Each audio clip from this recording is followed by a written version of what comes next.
चरण पकड़ लिए सुनैना जी ने माता कौशल्या के और कहने लगी कि तुम राजा दशरथ की प्राण पत्नी हो, तुम रघुनाथ जी की माता हो, तुम्हारे अंदर ऐसी नम्रता क्यों न हो। उनको सर नवाकर सीता जी ने सोचा कि बहुत देर हो चुकी है। वो सीता जी को ले करके अपने डेरे की तरफ चली, अपने डेरे के अंदर गई। वहां जनक जी आए। गुरु वशिष्ठ की आज्ञा पाकर जनक जी भी अपने डेरे में चले गए और अपने डेरे में गए तो अपनी पुत्री को वल्कल धारण किए हुए देखकर वो व्याकुल हो उठे। उनके हृदय में जितनी पीड़ा थी उसका वर्णन नहीं किया जा सकता। किंतु उसके बाद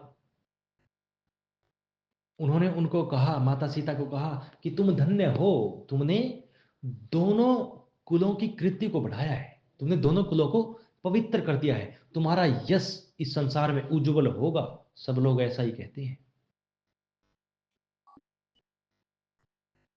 बार बार अपनी पुत्री की सराहना करते हैं और साथ में उनके नेत्रों में जल की छटा है। वो विलाप करते हैं। क्यों? क्योंकि उनका ज्ञान और वैराग्य मोह के वश में होकर छूट गया था।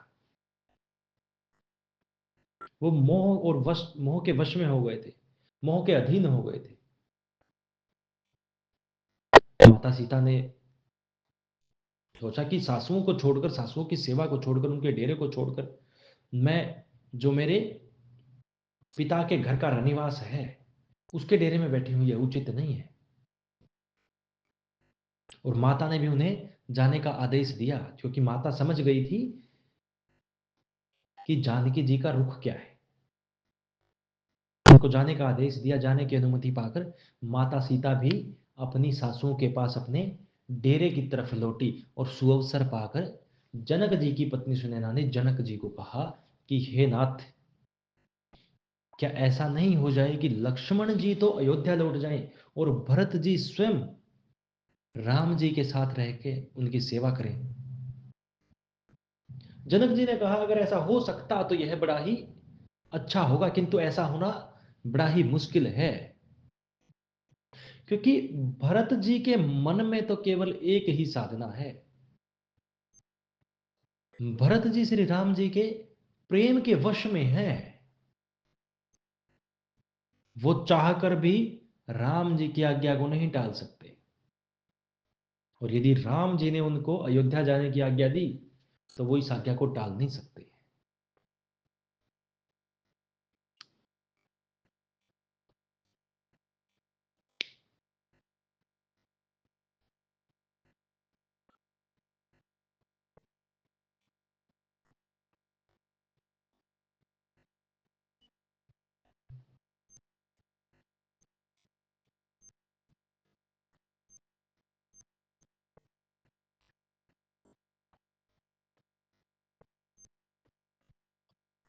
ऐसे ही बात करते करते पूरी रात बीत गई। सुबह हुआ, सभी ने जो उनकी सोच क्रिया होती है, जो नित्य क्रिया होती है, पवित्र जल में स्नान किया, संध्या वंदन किया और पूजा अर्चना करके रघुनाथ जी श्री वशिष्ठ जी के पास आए और कहा, गुरुजी, भरत शत्रुघ्न समेत पूरा का पूरा समाज और जनकपुर से आए राजा जनक और उनका पूरा का पूरा समाज स्नेहवश बहुत दिन से इस पर्वत पर क्लेश में है।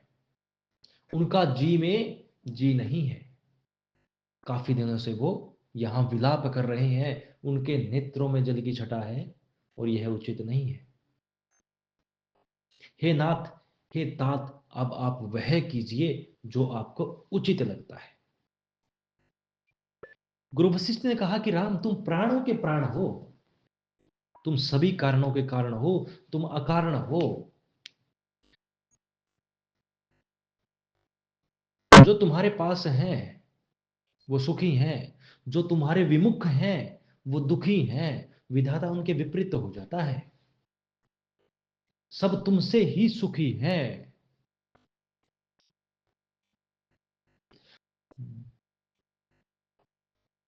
मन में धीरज करने वाले रघुनाथ, तुम अपनी आश्रम में पधारिए। इतना कहकर गुरु वशिष्ठ वहां से चल दिए और आश्रम में जाकर बैठ गए। राम जी भी उनके पास आए और वहां जाकर बैठ गए।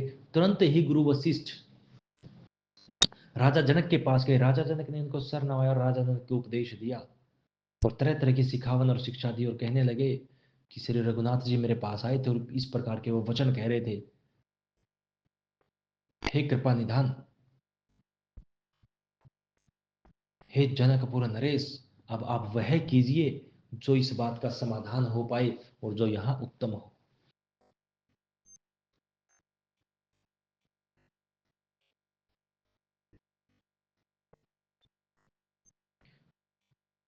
राजा जनक ने कहा कि राजा दशरथ ने राम जी के प्रति जो उनका प्रेम है उसको प्रमाणित कर दिया, अर्थात राम के वियोग में अपने प्राण त्याग दिए।